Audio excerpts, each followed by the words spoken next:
Bonjour, vibration collective du 23 décembre 2016. Nous n'allons pas promettre au Père Noël d'être plus sage, quoique le message d'aujourd'hui nous y engage. Faire un bilan intérieur, c'est aussi savoir reconnaître nos torts, nos erreurs, nos échecs. À partir de là, mesurons la portée de nos agissements et pardonnons-nous en toute conscience. Le thème abordé sera « se pardonner ».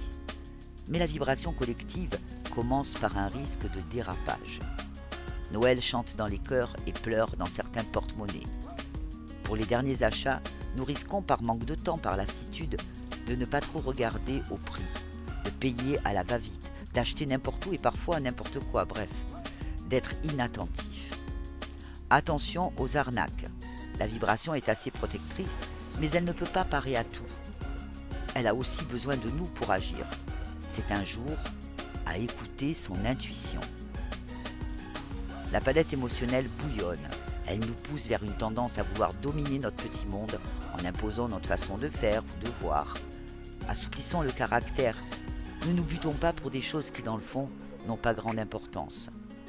Ce jour est dédié aux questions pratiques et domestiques, à nos obligations.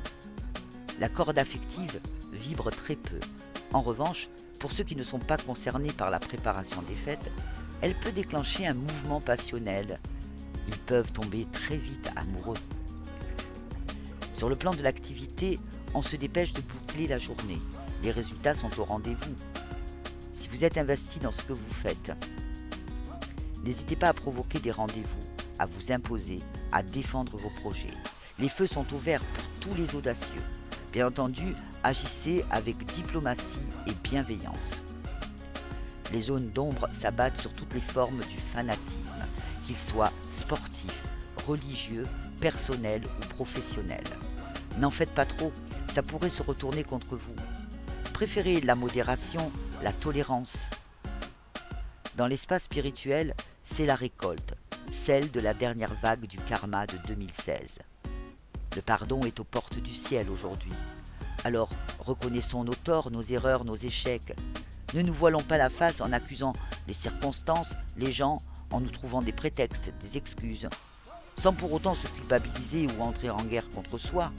Simplement demandons pardon et remercions.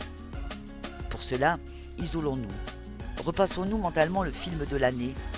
Notons ce qu'il ne faut plus faire. Notons aussi là où nous pourrions mieux gérer, mieux maîtriser. Engageons-nous à ne plus recommencer et surtout, tenons la promesse. Merveilleuse journée. Au revoir.